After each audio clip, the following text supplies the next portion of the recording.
안녕하세요. 돈 되는 상식입니다. 쓰레기를 잘못 버리면 최대 100만원의 과태료를 부과받을 수 있는데요. 특히 재활용 품목을 종량제 봉투에 버리는 행위로 인하여 과태료를 부과받는 경우도 많습니다. 라면을 먹고 포장지를 일반 쓰레기로 배출해서 과태료를 부과받거나 수박이나 과일 등을 먹고 종량제 봉투에 섞어 배출하면서 과태료를 부과받을 수 있습니다.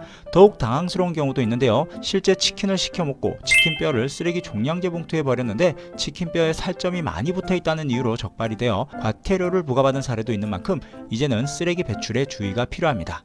그런데 내년부터는 재활용 용품을 버릴 때 달라지는 부분이 있습니다. 우리가 간편하게 먹고 버리는 일회용 페트병, 투명 페트병의 경우에는 투명 페트로만 따로 분리 배출해야 한다는 건 이제 다들 알고 계실 거예요. 자, 그런데 2024년 1월부터는 투명 페트 분리 배출 대상이 제한됩니다.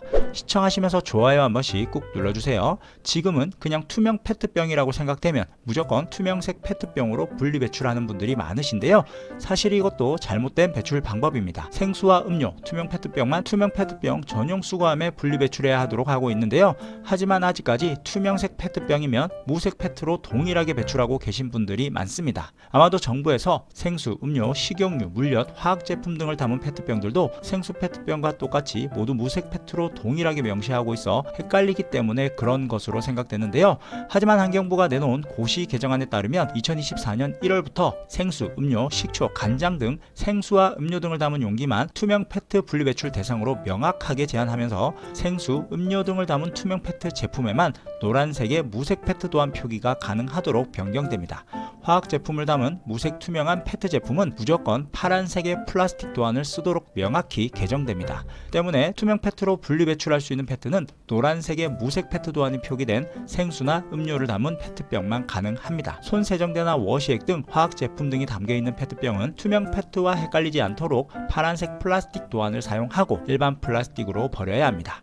자, 그런데 여기서 정말 헷갈리는 것이 있는데요. 저도 분리수거를 하고 가면 어느 쪽에 버릴까 고민하게 만드는 것이 있습니다. 바로 일회용 투명 컵인데요. 우리 구독자 시청자분들께서는 일회용 투명 컵, 투명 페트로 버리시나요? 일반 플라스틱으로 버리시나요? 어느 쪽에 버려야 할까요?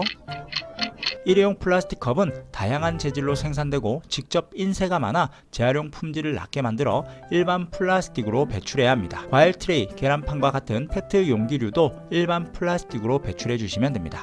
결국 생수 및 음료 이외의 투명 페트병은 모두 일반 플라스틱으로 배출해야 한다고 보시면 됩니다. 여기서 또 한 가지 궁금한 것이 있는데요. 분리 배출할 때 뚜껑을 닫고 배출하라고 하는데 뚜껑은 재질이 다르기 때문에 섞이면 재활용이 어렵지 않느냐라고 생각할 수 있지만 뚜껑은 PP 등 물에 뜨는 재질이고 몸체인 펫은 물에 가라앉는 재질이기 때문에 재활용 필수 공정인 세척 과정에서 분리가 가능하다고 하니까 생수병을 배출하실 때는 압착 후 뚜껑을 닫고 분리 배출하시면 됩니다.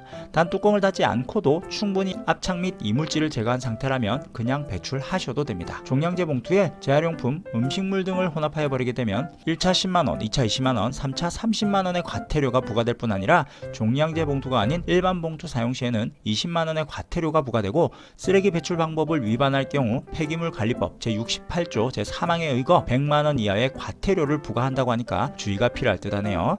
오늘 영상 참고하셔서 투명 페트병 분리 배출을 하시면 될 것 같습니다. 오늘 영상은 여기까지 할게요.